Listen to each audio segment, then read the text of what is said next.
안녕하십니까. 4월 13일 오전 11시를 가리키고 있습니다. 어느 사이에 투표일을 이틀 앞둔 시점입니다. 오늘은 시청자 여러분들에게 심각하고 절박한 말씀을 드리고자 합니다. 유시민 전 장관은 여당이 180석 확보는 확실하다라고 장담했습니다. 이해찬 대표는 어제 지방유세에서 우리가 과반수인 150석은 이미 확보됐다. 따라서 그 이상의 의석을 확보할 수 있어야 된다. 이렇게 장담했습니다. 시청자 여러분, 180석을 확보하게 되면 어떤 현상이 벌어지겠느냐.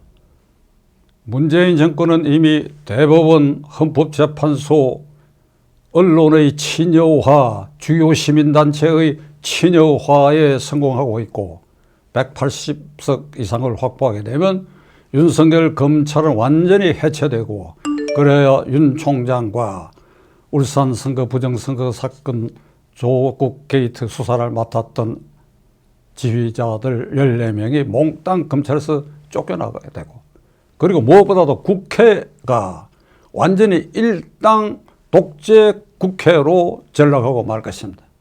주요 안건 패스트트랙에 올려서 야당이 필리버스터 이사방에 진술한다? 되지 않아요. 그냥 일사천리로 여당 마음대로 밀어붙이게 될 것입니다. 따라서 이 국회는 일당 국회가 되고 말, 변형된 북한의 최고인민회의 비슷하게 되고 말 것이고, 야당은 완전히 초토화되는 상태가 생기고 말 것입니다. 과반수 이석 150석 이상을 여당이 확보했을 때는 국회의장, 중요 상임위원장 자리를 차지하게 되고, 7월 초에 발족할 공수처장 지명권을 완전히 여당이 행사하게 되어서 공수처를 장악하게 될 것입니다. 자, 그러면 시청자 여러분, 유시민 씨의 호언대로 180석 이상 여당이 가능하겠는가? 저는 가능하다고 봅니다. 문제는 수도권 121석에서 여야가 다투고 있는데, 121석 수도권 전 지역에서 미래통합당이 안정 당선권에 들었다고 하는 것은 이른바 강남 일부 몇 개 지역을 제외하고는 전 지역에서 여당에 밀리고 또 선전하고 있다 하더라도 여당과 간발의 초접전 지역이 대부분입니다. 따라서 이 선거 결과 전체 득표율에 있어서는 수도권에서 민주당과 미래통합당의 득표율에는 큰 차이가 나지 않는, 득표율 집계에서는 그렇게 나타나지 몰라도 결국은 지역구 소선거구에서 전부가 간발의 차이로 미래통합당이 밀려가지고 완패할 가능성이 지금 내다 보이는 그런 위험이 있는 것입니다. 예를 들어서 광진의 오세훈, 동작의 나경원, 이 두 사람은 미래통합당의 스타급 후보들입니다. 그런데 그들이 고전하고 있습니다. 그 상대의 여당 후보가 명성이 높고 축적되게 많아서 그렇습니까? 아니지요.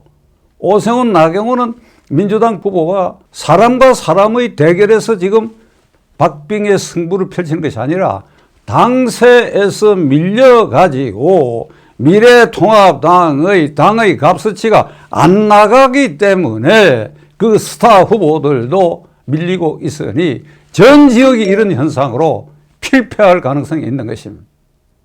그러면 왜 미래통합당이 수도권 전역에서 이렇게 밀리는 느낌을, 그러한 체감을 갖게 했느냐? 핵심은 30, 40대와 전 세대에 걸친 부동층이 미래통합당이 1년 동안 패스트트랙에 올린 파동 작년 3월달 이후에 훌륭하게 정부 여당과 잘 싸워왔다. 그래야 그 당대표인 황교안 대표가 아주 빛나는 야당 대표다라고 하는 그런 이미지를 쌓지 못했습니다. 무기력하고. 미래통합당 대표가 누구냐? 알고도 사람들이 저에게 물어보는 경우가 있습니다. 황교안의 이미지가 뭐냐? 종로구에 나가는 것도 미적거리다가 등이 떠밀려 갖고 나간 사람 아니냐? 그래 비겁한 사람 아니냐?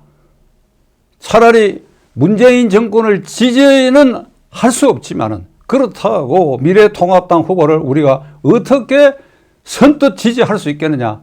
이 지경으로 당의 이미지를 만든 것이 황교안 대표 등 오늘의 지도부라는 사실을 여러분들 깨달아야 합니다.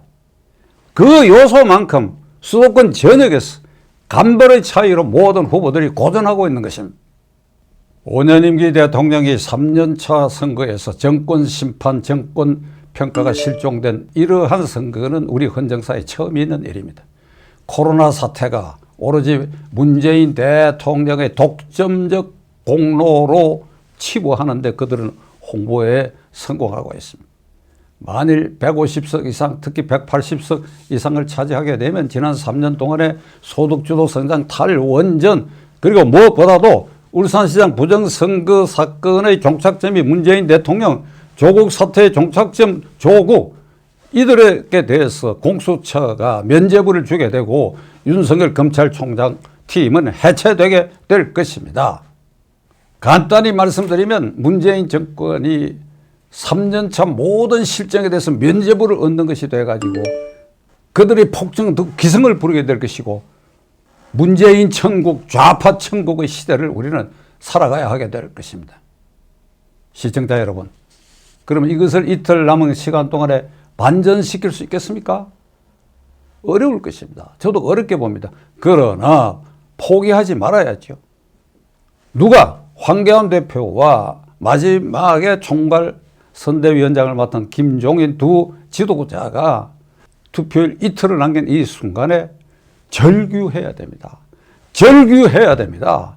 손발을 비비듯이 눈물을 흘리듯이 국민들에게 이번 이 선거의 본질이 무엇이라고 하는 것, 그 진실을 말해야 됩니다.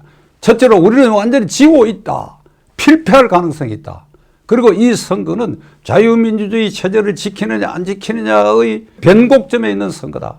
지난 3년 동안의 모든 실정을 다 면죄부를 안겨주냐 안 주냐 하는 그런 선거이다. 그런데 우리가 잘못했고 우리가 실수하고 우리가 잘못 싸워가지고 많은 국민들이 우리를 기피하고 외면하는 지경으로 만들어서 곳곳에서 간발의 차이로 우리 후보가 필패할 가능성이 높아졌다. 시청자 여러분, 저는 일주일 전에 이 사태를 예감을 하고 황교안 대표가 그의 꿈인 2년 뒤로 예정되어 있는 겁니다. 2년 뒤로 예정되어 있는 대통령 선거에 미래통합당 후보로 나서지 않겠다 하는 것을 선언하고 석고대죄의 심정으로 내가 야당을 잘못 이끌어왔다. 그러니까 황교안이를 보지 말고 문재인 정권의 실정에 대해서 여러분들이 좀 심판을 해주면 우리가 다음으로 태세를 정비하겠다. 이렇게 해보라고 했는데 아무 소식이 없습니다.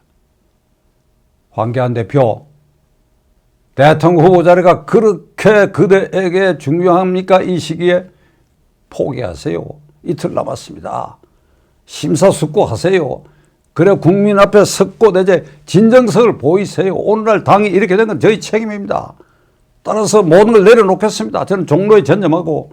근데 저 얼굴을 보시지 말고 문재인 정권 심판을 위해서 미흡하고 마음에 들지 않더라도 미래통합당 후보를 곳곳에서 지지해 주실 것을 간절히 호소합니다. 그렇게 절규할 수 없습니까? 그렇게 절규할 수 없습니까? 눈물을 뿌리세요. 눈물을 뿌리세요. 내려놓으세요. 김종인 위원장, 뭔가 한 방을 기대했는데 과거 두 차례 성공했던 것과 달리 이번에는 그 한 방이 잘 터지지 않습니다. 그러나 이틀 기회가 있습니다. 여기저기 다니면서 하신 말씀, 그걸 종합해가지고 소폭탄으로 만드세요. 그래서 오늘 오전, 오후, 내일 오전, 오후 중앙당에 좌정해가지고 국민들에게 호소하세요. 왜 미래통합당이 여당의 막말 프레임에 걸려듭니까? 김대호 후보, 차명진 후보가 한 말이 그게 막말이 아닙니다. 표피적으로 막말로 들리니까 막말로 인정해버리니까 저쪽에서 어떤 공격으로 나옵니까? 이거 막말 집단이라고 하지 않습니까? 김종인 위원장. 막말은 극심한 막말은 백원우 울산 사건으로 재판 예정되어 있는 피고인 백원우가 하는 말이 있잖아요. 어저께. 이게 미래통합당은 쓰레기 집단이고 쓰레기 정치인이라 그랬습니다. 그래 거기에 반론을 제기할 근거가 없습니까? 이해찬 대표는 난데없이 토착 외구 집단이라고 얘기를 했습니다. 토착 외구 집단 미래통합당이. 이해찬 대표는 김대중 정부 아래서 국무위원 장관을 한 사람입니다.